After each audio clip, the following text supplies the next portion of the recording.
hello लोगोफोर आङो दायो बेबायदिनो चिरां डिस्ट्रिक्ट आमगुरि बाजारनि साखाथियावनो थानाय ITI कलेज दा बे ITI कलेजाव जोंनि BTR नि मानगोनां चिफ प्रमद बर' सारा नुजानानै दंफैयो हरखाबै दा बेयाव मा उद्देश्य लानानै सारा नुजानानै दंफैयो दायो आङो बिथांमोननिफ्रायनो क्लियार लागोन नोंथांमोना भिडिअखौ स्किप खालामा माथिनो नायलांदो अब्लानो गासैखौबो नुलांजोबगोन आङो सिगांथाराव 16 नंनि सिमायाव MCLA गेलेबोनाय निर्मल सारखौ आङो बरायना लाग्रोबाय आरो बेजों लोगोसे आङो सारनाव बेखौनो कुइसन खालामगोन दा जोंनि BTR नि मानगोनां चिफआ जोंनि चिरां डिस्ट्रिक्ट आमगुरिनि एटाच नांजाबनाय ITI कलेजाव हरखाबै नुजाफैदोंमोन दा बे सारा मानि थाखाय बेयाव हरखाबै नुजाफैयामोन बेखौ रायजो राजानो एसे मिथिहरोब्ला मोजां जागौमोन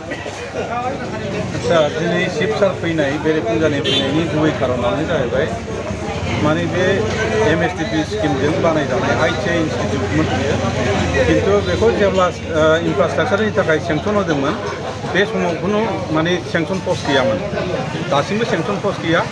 न'आ अलमोस्ट कमप्लिटेड जाबाय लुनाया किन्तु बेवहाय खुनु ITI खालामनो हानाय रोखोमनि सेंसन गैया सेंसन पस्ट गैया बेनिखायनो चिफ सार बुंनाय मथे दा एसे आवगायाव आं सोंनायाव बुंलांदों मानो फैदोंमोन बे फुंजानि बेखौ नायनायनि खारना मा होननायाव बिथाङा बुंदों लोगोसे इनफ्रास्ट्राक्चारा माब्रै दं इनफ्रास्ट्राक्चारफ्रा माब्रै जानानै दं आरो बेवहाय ITI नि अनगायैबो बिनिफ्राय साबसिन माबा मोनसे अनुस्थान लाबोनो हायो नामा आरो अनुस्थान साबसिन लाबोयोब्ला बेयाव एक्सपानसन खालामनो हानाय माखासे एरिया हा दंना गैया बे जिनिसखौ बिथाङा मोनथिनो फैदों आरो बिथाङा दा जोंजों सोंलायनानै मोनथिनो मोनबाय जिखुनु आं मोजां अनुस्थानखौनो लाबोगोन होनदों मा अनुस्थान जागोन बेखौ बिथाङा दा बे बेरेफुं समाव बिथाङा बुङाखै किन्तु मोजां अनुस्थान जागोन जे अनुस्थानखौ लाबोयोबा बयबो एक्सेप्ट खालामनो हानाय रोखोमनि जागोन होननानै बिथाङा फोरमायलांदों आरोखि नैबे खानामाख्रा दैखौ बिथाङा नायलांबाय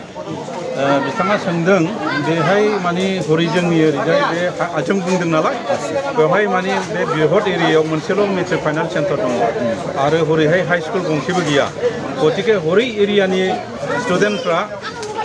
दैज्लांबाबो मेसेंबाबो बे लामाजोंनो फैनानै बे दैखौनो बारनानै बाव फैनांगौ जायो आरो दैज्लां समाव मेक्सिमाम स्टुडेन्टफ्रानो माने स्कुलाव फैनो हायै रोखोम जायो गतिके बेवहाय मोनसे कानेक्टिभिटि ओरैनो माने इर'सन प्रटेक्शनजों लोगोसे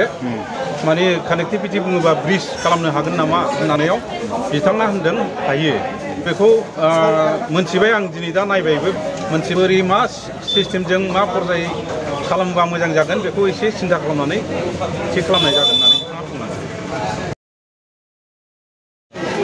अब्ला गोजोननाय थाबाय सारा बेखिनिखौ रायजोनि गेजेराव मेसेज हरनायनि थाखाय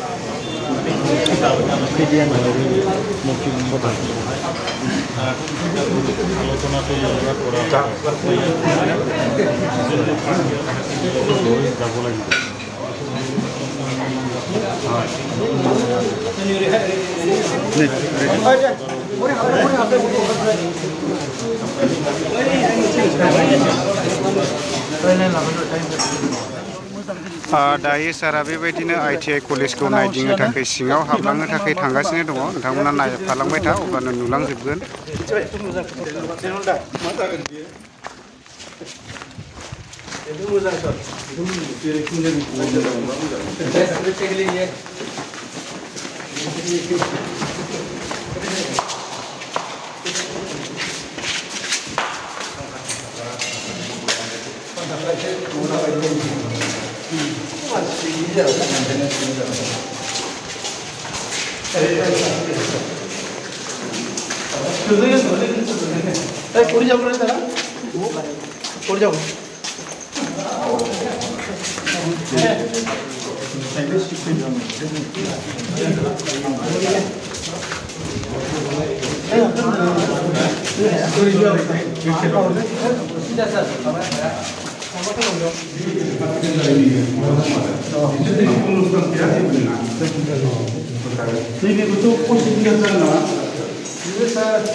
दायो चिफ सारा बेबायदिनो ITI कलेजनि सिङाव मोनफ्रोमबो जायगायावनो नायदिंनानै ओंखारबोबाय नायफालांबाय थानो हागोन नै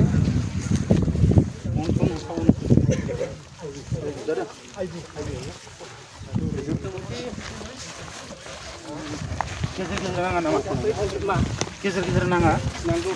गेजेर गेजेर हा नांनाय दङ दै गैयै बिदि गेजेराव एसे दं एक्जेक्टलि गैया गेजेराव एसे दं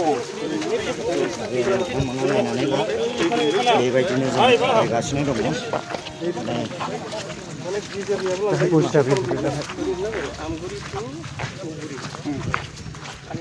दा बेयो जादों जाहैबाय आमगुरि बाजार आरो बेजों लोगोसे आमगुरि बाजारनि एटाच नैबे खानामाख्रा दै दा बे खानामाख्रा दैखौ बारोब्ला गोबांथार बेबायदिनो गामिफोर दङ राङि जरा बेबायदिनो खुंख्राजरा बुंस'नो हाया गोबांथार गामि दङ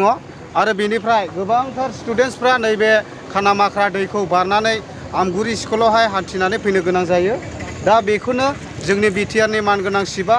नायनानै थांबाय नायबिजिरनानै थांबाय दा बेनि सायावहाय मा राहा लानाय जागोन सारा जोंनि गेजेरावहाय एसेब्लाबो मेसेज होलांबाय दा नोंथांमोना बयबो भिडिअनि गेजेरजोंनो गासैखौबो खोनाजोबखाबाय दा बेनो आरो